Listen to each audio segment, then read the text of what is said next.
వారం టైం ఇస్తున్నా, ఆ తర్వాత రైతుల ఉగ్ర ఉద్యమమే అని సాయిప్రసాద్ రెడ్డి హెచ్చరించారు. ఎల్ఎల్సీ కాలువకు నీరు విడుదల చేయకపోతే రైతుల ఆగ్రహాన్ని ప్రభుత్వం చవిచూడాల్సి వస్తుందని మాజీ ఎమ్మెల్యే సాయిప్రసాద్ రెడ్డి హెచ్చరించారు. సోమవారం ఆయన నివాసానికి పశ్చిమ ప్రాంత రైతులు తరలివచ్చి నీరు లేక పంటలు, వ్యవసాయంపై తీవ్ర ప్రభావం పడుతోందని, పశువుల మేతకు ఇబ్బందవుతోందని తమ గోడు వెళ్లబోసుకున్నారు. స్పందించిన సాయిప్రసాద్ రెడ్డి ప్రభుత్వానికి వారం రోజుల గడువిస్తున్నానని, ఈలోగా ఎల్ఎల్సీకి నీరు విడుదల చేయకపోతే రైతుల ఉద్యమం ఉగ్రరూపం దాల్చుతుందని హెచ్చరించారు. టీడీపీ, వైసీపీ, బీజేపీ అనే భేదాలు పక్కన పెట్టి రైతులంతా ఒక్కటై పోరాటానికి సిద్ధం కావాలని పిలుపునిచ్చారు.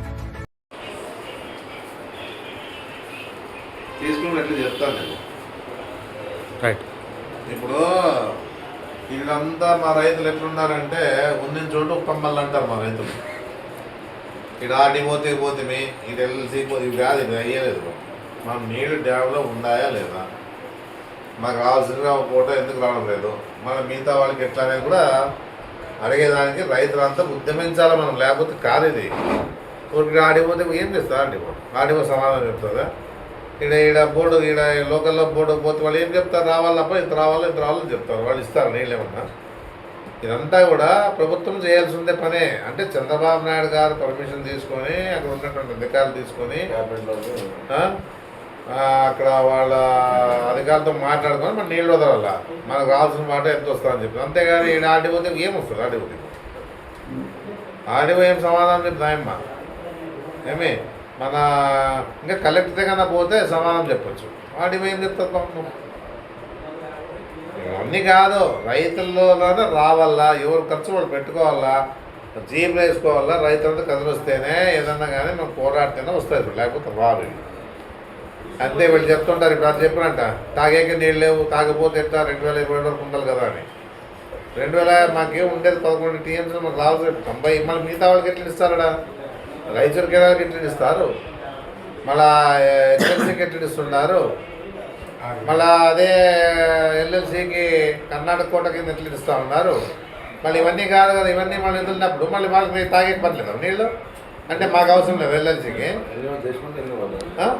దేశమంతా ఒకటే కదా, అందరూ ప్రజలే కదా. పశువులు రైతులకంతా పశువులు తని ఉంటాయి. మళ్ళీ ఇన్ని రకాలుగా వాళ్ళు మాట్లాడి మనకోటే నీళ్ళు ఇస్తే తాగే నీళ్ళు ఎట్లా అడుగుతారు? మన వాళ్ళకంతా ఎట్లా ఇస్తారు వాళ్ళు? ఇప్పుడు 8 పూసెట్లు వదులుతూ ఉన్నారు కదా రోజు. అన్ని కేసు రైతుల కెనాల్కి, హెచ్ఎల్సీకి 2200, ఇంకా మళ్ళీ ఎల్ఎల్సీకి వదులుతున్నారు వాళ్ళకి, కర్ణాటక ఎల్ఎల్సీ. వాళ్ళకి నీళ్ళు అవసరం లేదా మాకు? అంటే మా నీళ్ళు వాడుకునేదానికి అందరూ అన్నీ తప్పులు జరుగుతూ ఉన్నాయి. రైతులు కూడా ఇది చెప్పే లోపల వినే పరిస్థితి కాదు. ఇది ఒకటి నేను చెప్తున్నాను, తెలుగుదేశం రైతు, కమ్యూనిస్ట్ రైతు, వైఎస్ఆర్ పార్టీ రైతు కాదు కావాల్సి ఉండేది. మనకి నీళ్ళు కావాలి అంతే. రైతుల పరంగా అందరూ పోరాటం చేయాలి. ఇది ఒక పార్టీనే కాదు, ఇది అందరూ పోరాటం చేయాలి, అందరూ కలిసిపోవాల్సిందే. వస్తే మీరు మీ పార్టీ ఆలోచన చేసుకుంటే మీరు రాకపోతే పర్వాలే. ఇక్కడ అంతగానో కావాల్సి ఉండేది మాకు నీళ్ళు కావాలి, రైతులకు నీళ్ళు కావాలని అడుగుతున్నాము. ఏదో పశువులకి పంట వేసుకుంటే పశువులకు మేత వస్తుంది, లేకపోతే మేత ఏటి నుంచి వస్తుంది? పశువులు ఏటికి కూడా అమ్ముకోవాలి కబేలకి.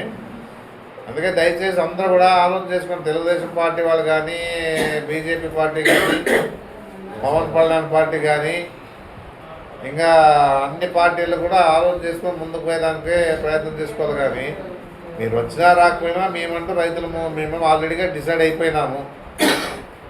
మీరు ఆలోచన మీ ఇష్టం. అది దీంతోన రాజకీయాలు చేయొద్దండి దయచేసి. అందరూ చెప్పేది మేము ఒకటే, రాజకీయాలు చేయొద్దండి అని. రైతులు కూడా స్వతహాగా 500, 1000, 2000 ఖర్చు అయినా కూడా పెట్టుకుని సార్. ఇప్పుడు ఇది మన క్రాప్ ఇన్సూరెన్స్ కట్టి పరిగెత్తిపోయి కట్టి అవి వస్తాయో రాదో కూడా మనకు తెలీదు. ఎందుకంటే ఇప్పుడు వర్షాలు ఏదో కారాకూర పడుతున్నాయి కానీ పచ్చ కనపడుతున్నాయి. రేపు మండలాన్ని ప్రకటిస్తారో కూడా తెలీదు. మళ్ళీ ఇట్లా తప్పుడు అన్ని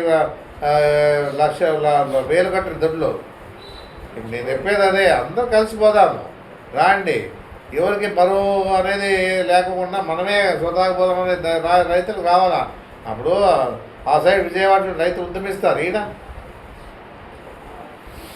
ఆ పరిస్థితి వచ్చినప్పుడే రైతులు న్యాయం జరుగుతుంది. కానీ లేకపోతే ఇంతే, ఇంకా ఎవరు చెప్పలేరు. మా లాంటి వాళ్ళు, ఇప్పుడు రామరెడ్డి అంటే వాళ్ళు, మా లాంటి వాళ్ళు మాట్లాడి ఊరికే కావాలి ఇది. అందుకే చెప్పేది, ఇప్పుడు ఆలూరు, ఎమీనూరు, పత్తికొండ, కోడుమూరు, ఇంతమంది రైతులకు నీళ్ళు కావాలి, ఇన్ని తాలూకాలకు నీళ్ళు కావాలని గుర్తు చెప్తున్నాము. దయచేసి రైతు అంతా కలిసికట్టుగా వస్తే పోరాటం చేస్తామని చెప్పేసి మన ఈ ఇప్పుడున్న అధికార పార్టీ వాళ్ళు ఇప్పటికైనా తెలుసుకొని నీళ్లు వదిలిస్తే పర్వాలేదు, మాకేం అభ్యంతరం లే. మేము కూడా హర్షం వ్యక్తం చేస్తాం, నీళ్ళు వదిలినారప్పుడు చంద్రబాబు నాయుడు వదిలించానని చెప్తాం. ఇది కూడా ఇప్పుడే చెప్తాను, ఒకవేళ వదిలించడానికి బాగా వదిలినారు లేకపోతే రైతుల పరంగా అని చెప్తాము, లేకపోతే మేము ఉద్యోగం చేస్తాం. ఇది కూడా టైం ఇస్తాం, ఒక వారం టైం ఇస్తాం, లేకపోతే కూర్చొని మాట్లాడే రైతులతో కూర్చొని ఇడుస్తాం. డ్యామ్లో నీళ్ళు ఏమంటారు కదా, డ్యామ్లో నీళ్ళు ఉండాలని చూపిస్తాం.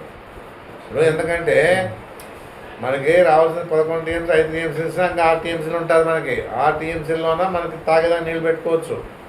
ఆ నీళ్ళు వచ్చే వరకు, వర్షాలు వచ్చే వరకు కూడా ఏదో అరవకూర వస్తే రాకుండా ఉండదు కదా, వర్షాలు లేకుండా ఉండదు కదా అనేది కూడా చెప్తా ఉన్నాను. మీరు ఎంతసేపు ఉన్నా నీళ్ళు లేవనే పరిస్థితి కాదు. మాకు రావాల్సిన 11 టీఎంసీలో 5 టీఎంసీలు ఇవ్వండి, 6 టీఎంసీలు పెట్టుకోండి. మేము ఖరీఫ్కి వదలమంటున్నాం, రబీకి వదలమంటే మళ్ళీ వేళ దేవుడి అయితే వర్షాలు పైన పడినాయి అనుకుంటే మాకు వస్తే మాకు వస్తుంది. అదే నేను చెప్పేది. 2 రోజుల ముందు రామిరెడ్డి గారు ప్రెస్ మీట్ పెట్టి నేను తుంగభద్ర బోర్డు విషయంలో నేను బెంగళూరు వరకు పోయి వచ్చినాను, ఆంధ్రప్రదేశ్ గవర్నమెంట్ నుంచి అసలు ఎటువంటి వాళ్ళకి రైతులు అంటే అంత పడిసి వస్తారు, మన వాళ్ళు రైతులే ఏంలే తేడా అదే కదా. రైతుల పరంగా అయితే వాళ్ళు ఎంత అందంగా తెగిస్తారు, ఎందుకంటే వాళ్ళ ఊరు వాళ్ళ బ్యాంక్ వాళ్ళు చూసుకుంటున్నారు. ఇక అది కాదు కదా, ఇక్కడ నీళ్ళు లేవు, తాగేకి నీళ్ళు లేవు అనేదే చెప్తా ఉన్నారు. మనకు అంత అన్యాయం జరుగుతూ ఉందమ్మా, ఏం న్యాయం జరిగిన పరిస్థితి లేదు.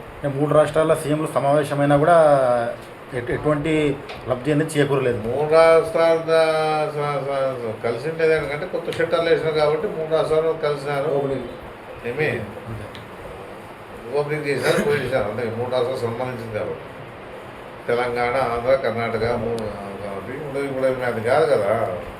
మా నీళ్ళు మాకు వదలమని చెప్తా ఉన్నాం. మా ఇప్పుడు వదిలేది కూడా తెలంగాణలో నీళ్ళు వస్తాయి, మాకు వస్తాయి, కర్ణాటక కూడా వస్తాయి. అది పరిస్థితి.